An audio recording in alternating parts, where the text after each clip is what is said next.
Hello everyone. So we are having the question from JEE Advanced 2022. The question is on the system of equations. Very common question. ये every year IIT ask a question on the system of equation. ये एक बहुत common trend है JEE Advanced का. ठीक है. The question is you have a system of equation. आप देखो options आप मतलब आपको match करना है. You have some condition on the left side and you have to check number of solutions, infinite solution, no solution, and so on, right? And given PQR are some numbers which are tenth, hundred, and thousand term of harmonic progression. Then we have to consider this system of equation. ये question है, आप you can read this question. ठीक है? So let's start solving this. देखो, if you talk about system of equation की questions, ये अपने I hope you remember how to solve this type of questions. इसको solve करने के लिए we use या तो plane का concept और we use the concept of d delta delta x delta y delta z, वो हम यूज करके क्वेश्चन को सॉल्व कर सकते हैं. ठीक है. तो पहले जो क्वेश्चन में कंडीशंस गिवन है, आई hope you can read this question. पहले जो क्वेश्चन में कंडीशंस गिवन है हम उनको राइट लिख लेते हैं कि क्या है. Then we will start solving this question. Given p q r are non zero numbers, 10th, 100 and 1000 term of harmonic progression. So you can see 1 by p will be equal to a plus 9d, 1 by q a plus 99d, and 1 by r is equal to a plus 999d. ये हमारे पास ये कैसा है, because harmonic progression की जो terms को reciprocal करेंगे तो वो एपी हो जाएंगे और एपी की general term a plus n minus 1d होता है. Correct. so this is how we can write this. a and d are common difference and first term. ये a is the first term of that ap और d is the common difference.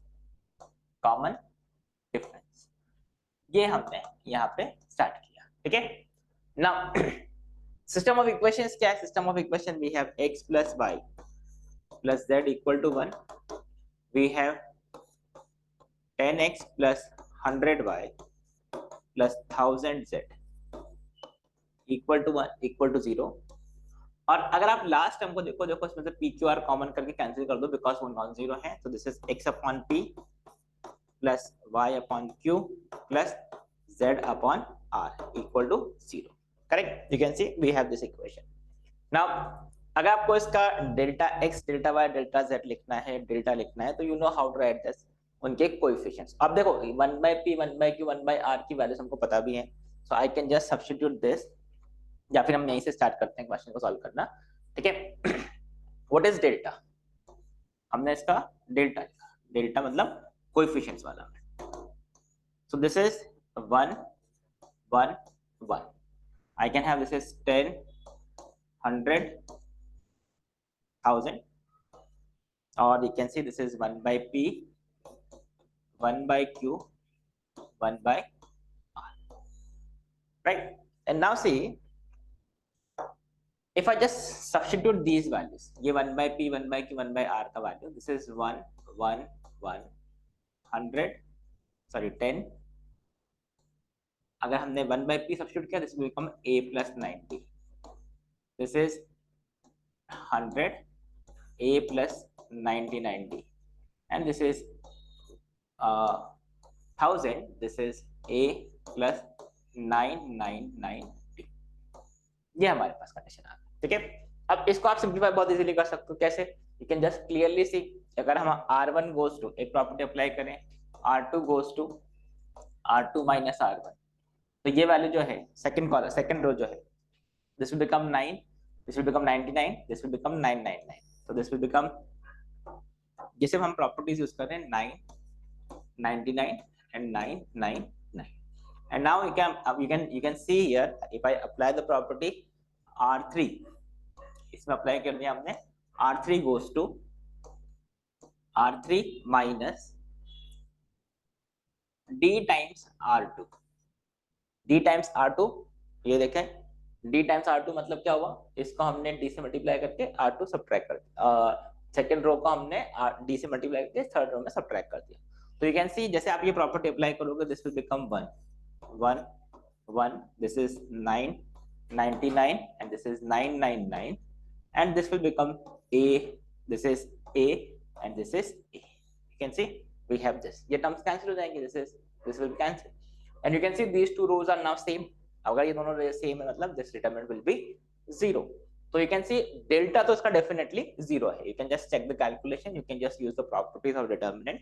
So what we have proved is, we have proved that इसका जो delta है that is equal to 0.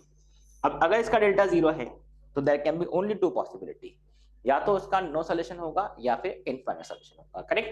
Unique solution नहीं possible. So you can see either it will have no solution or it will have infinite solution. तो अब वो कैसे check करेंगे? तो you can see here, क्योंकि आपको देखो कंडीशंस अकॉर्डिंगली आपको दिया हुआ है. अब इसमें से you can see everywhere we have at least one solution. ऐसा कोई कंडीशन नहीं है कि यूनिक सॉल्यूशन हो, ऐसा कहीं गिवन नहीं है, तो वो ऑप्शन वैसे भी नहीं है, ठीक है. सो नाउ दिस इज, ये हमने फर्स्ट पार्ट ये चेक कर लिया कि इसका डेल्टा क्या है, दैट इज इक्वल टू 0. तो ये सब मैं रिमूव कर देता हूँ. This is 0 we have proved, right. Now how can you check further? अब देखो what is how will you check delta x, delta y, delta z? तो ये डेल्टा x हम चेक कर लेते हैं. What is delta x? How to get delta x? ये जो फर्स्ट कॉलम है इसको x की टर्म के साथ में रिप्लेस कर देते हैं. दिस इज जो x के टर्म की करस्पॉन्डिंग जो कॉलम है उसको हमने 1 0 0 से रिप्लेस कर दिया. This is 1 0 0. This is 100 1 by q and this is 1000 और ये 1 by r. and you can clearly see इसको आप बहुत इजीली सिंप्लीफाई कर सकते हो. you can see this is equal to 100 by r minus 1000 by q. You can see 100 by r 1000 q, right? Similarly I can find what is delta y also. Calculation देखो बहुत ही easy दिया है इन्होंने, because यहाँ पे 1 0 0 दिया है तो डेटा में सॉल्व करना इजी हो जाएगा, ठीक है. दिस इज 1 10 1 by t और this is 1 0 0 and this is 1000 and this is 1 by r. इसको सिंप्लीफाई कर लेते हैं. दिस इज, इसके अलोंग एक्सपैंड कर देते हैं. This is if you expand along this and write this value, you will find this is 10 by r minus 1000 by 10 r और ये क्या हो गया अपना 1 by p, ठीक है. 1 by p with a negative sign, इसके आगे आपका नेगेटिव साइन आ जाएगा, ठीक है, राइट.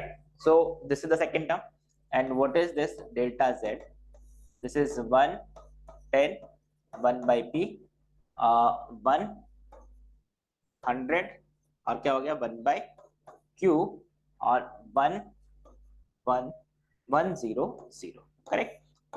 ये हम क्या कर रहे हैं? Delta x delta y delta z, right.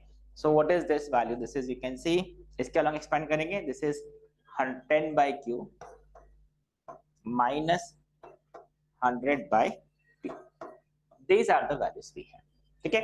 अब बस, अब तो क्वेश्चन बहुत इजी सॉल्व हो गया. देखो डेल्टा तो हम प्रूव कर ही चुके हैं. This is equal to 0.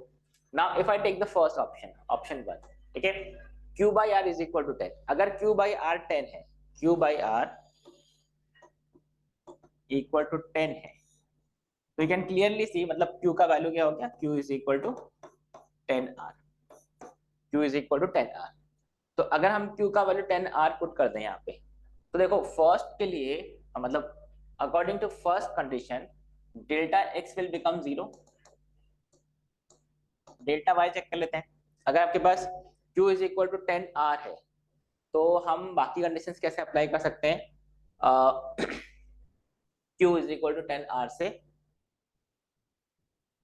Okay. तो what you can do is, you can see if q is equal to 10r, what is the condition you are deriving from this? You can see here, I can say, what I can say is q, what is q? 1 by q, 1 by q is equal to 1 by q. Acha, you can, okay, let's simplify this. This is 1 by r. What is 1 by r? This is a plus 990. And what is 1 by q? This is a plus 99d. This is equal to 10.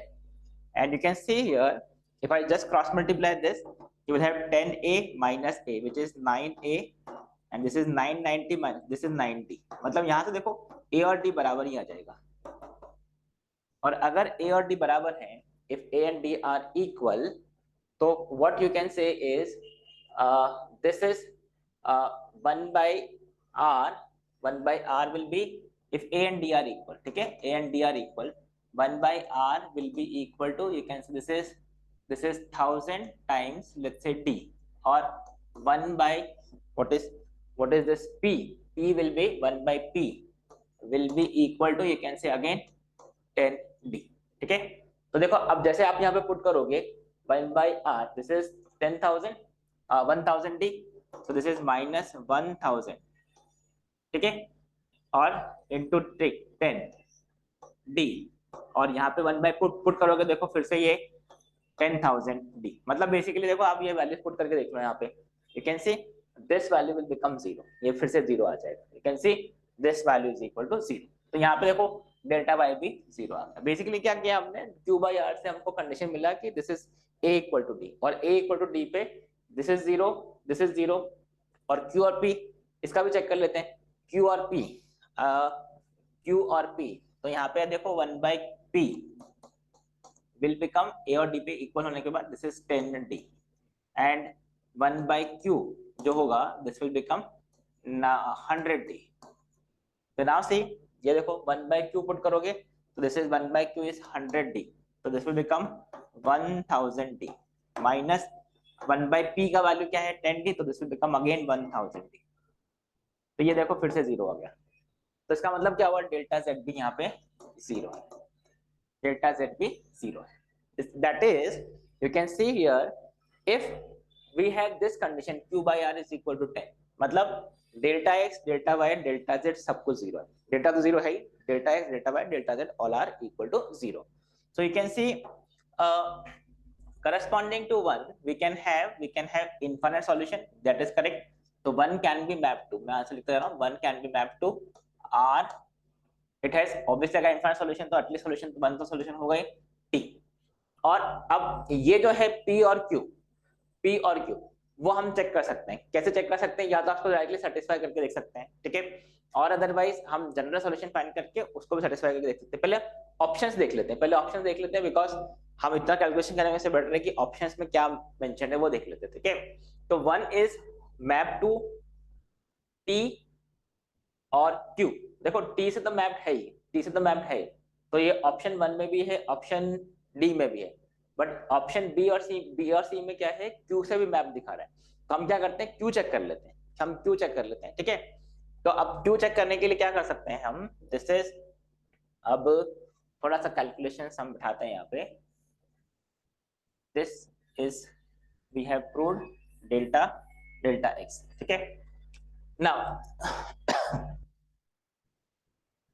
Since अब आपको ये check करना है कि Q जो है, Q point, this is one of the solution, तो वो कैसे चेक कर सकते हो, देखो क्यू चेक करने के लिए तो डायरेक्टली सेटिस्फाई कर दो, तो यहाँ पे आप पुट करोगे 10 by 9, this is 10 by 9 minus 1 by 9 plus this is 0 equal to 1, तो ये तो बराबर है, मतलब 1, this is satisfying this equation. अब सेकंड इक्वेशन को सेटिस्फाई कर रहा है क्या, वो भी चेक कर लेते हैं. if I put this is 10, मतलब ये 100 by 9, 100 by 9 minus 1 by 9 put करोगे, this is again minus 100 by 9 और 0 पुट करेंगे, दिस इज 0, तो मतलब फिर देखो फिर से 0, मतलब दिस इज आल्सो सेटिस्फाइड, ठीक है.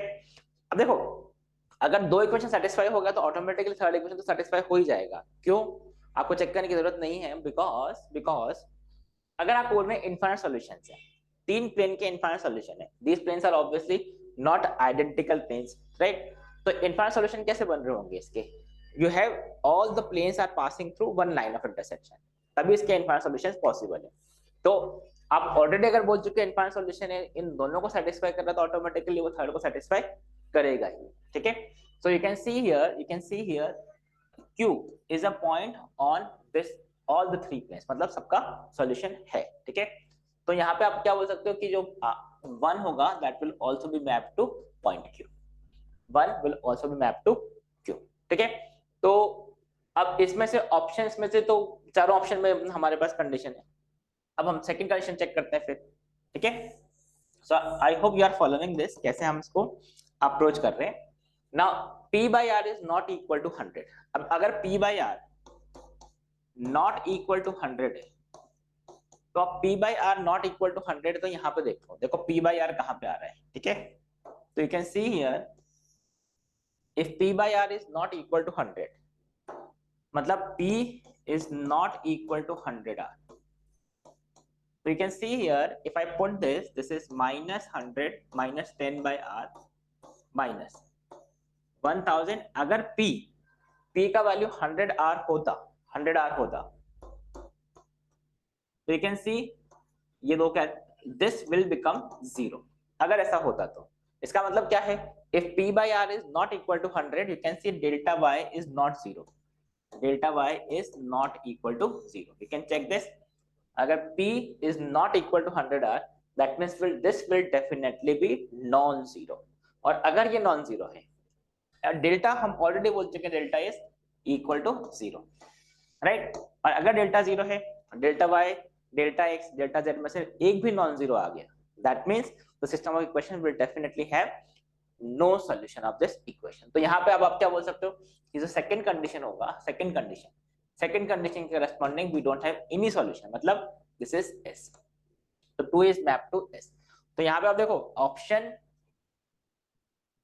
ऑप्शन B या फिर ऑप्शन D, इनमें से आंसर पॉसिबल है, ठीक है। बिकॉज नो सॉल्यूशन क्या पे है, सेकंड में we have S, that is no solution, ठीक है। तो या तो आंसर B होगा या फिर आंसर D होगा, ठीक है, क्योंकि सेकंड में देखो S यहीं पे आ रहा है, राइट। नाउ थर्ड ऑप्शन 3 देखते हैं, P by Q is not equal to 10। अब अगर P by Q not equal to 10, तो पहले देखो कि अगर P इक्वल टू 10Q हो गया, इफ आई से let's say P is equal to 10Q, तो ये देखो if P is equal to 10Q, this will be 0। और अगर P is not equal to 10Q, इसका मतलब क्या हुआ, delta Z will definitely be non-zero। और अगर डेल्टा Z non-zero हो गया, that means you can clearly see again same जो केस 2 के लिए था वही केस 3 के लिए भी, because डेल्टा 0 है, delta X, delta Y, delta Z में से एटलीस्ट वन इज non-zero, मतलब in no solution। So you can see in the third case also we will have no solution, मतलब 3 is also mapped to, option 3 is also mapped to S। तो मतलब 3 को भी हमने S से map कर, तो देखो आंसर तो आपको मिल ही गया है, option B is the answer, because first को तो आप किससे मैप कर सकते हो, RTQ से, बट सेकंड और थर्ड जो है these are mapped to only S। तो वो किस ऑप्शन में आ रहा है, देखो you can C in option पे। अब हम फिर भी ऑप्शन 4 चेक कर लेते, मतलब ये 4 भी चेक कर लेते हैं। You can see if I take the fourth one, that is P by Q is equal to 10। तो अब P by Q अगर 10 है, तो what is the condition, देखो let's say if I say P by Q is equal to 10, कौन सा option आ गया हमारा, फोर्थ वाला है, ठीक है। तो P by Q अगर 10 है, तो you can see P is equal to 10Q, P is equal to 10Q। अब P का वैल्यू अगर हमने 10Q यहाँ पे रखा, P का वैल्यू 10Q रखा, you can see this will become 0। देखो यू कैन सी, ये देखो 10Q रखोगे 10 by Q आ जाएगा, तो दिस विल बी 0। तो you can see if I said P by Q is 10, that means delta Z जो है वो तो 0 आना ही है। अब ये चेक कर लेते हैं कि डेल्टा X और डेल्टा Y का क्या होगा, ठीक है। डेल्टा X और डेल्टा Y के लिए हम क्या कर सकते हैं, इससे क्या कंडीशन डेराइव होगा वो हम चेक कर लेते हैं। What is 1 by Q? 1 by Q is A plus 9900. So this is A plus 99D divided by, what is 1 by P? 1 by P is A plus 90. A plus 9D. What is this? This is equal to 10. So if I arrange this, this is A plus 99D. This is equal to 10A plus 90D. और if I arrange this, अब ये देखो this is A equal to D आ गया यहाँ से भी, और अगर A equal to D आ गया, that means this is exactly same जो आपने फर्स्ट के लिए बात किया था, बराबर। मतलब delta X, delta Y, delta Z all will be 0, और ये सब 0 है, इसका मतलब क्या हुआ, फोर्थ जो होगा, fourth will be mapped to, it has at least one solution, it has infinite solution. और इनमें से जो पॉइंट्स है वो हम दोनों चेक कर सकते हैं। देखो तो यहाँ से आई होप दिस इज क्लियर, जो हमने फर्स्ट में बात किया था वही हमारा लास्ट ऑप्शन में फोर्थ में भी वही कंडीशन आ रहा है। इसका मतलब delta x, delta y, delta z all are zero for the fourth case. तो फोर्थ केस के लिए भी delta, delta x, delta y, delta z all are equal to zero. तो यहाँ पे देखो fourth will be map to, you can see fourth has infinite solution, that is correct. It is at least one solution, this is also correct. अगर आपको pure Q में check करना है कि कौन सा सेटिस्फाई कर रहा है वो हम चेक कर सकते हैं, ठीक है। तो if I put option P जो है, पी के वैल्यू क्या है 0, 10/9 और -1/9। तो यहाँ पे आप पुट करके देख सकते हो 10/9 -1/9 का sum this will be equal to 1। तो मतलब ये सेटिस्फाई कर रहा है, right. P is satisfying this first में। और सेकंड में भी पुट करके देख लेते हैं 0, दिस इज 1000/9, 1000/9 और ये -100/9। Can check this, this is 1000/9 and this is minus, this is z, this is z, oh this is 1000 z equal to 0. So this is, if I put, this is also satisfying this, मतलब ये जो है point P is satisfying this fourth also. So you can see fourth will be mapped to, ये तो वैसे भी आपको check करने की जरूरत ही नहीं है, ये तो डायरेक्टली आ गया आंसर ऑप्शन बी, ठीक है। So I hope this is clear. थोड़ा सा कैलकुलेशन वगैरह आप देख सकते हो कैसे हमने इस क्वेश्चन को सॉल्व किया है, ठीक है। So that's it for this video, thank you, bye bye.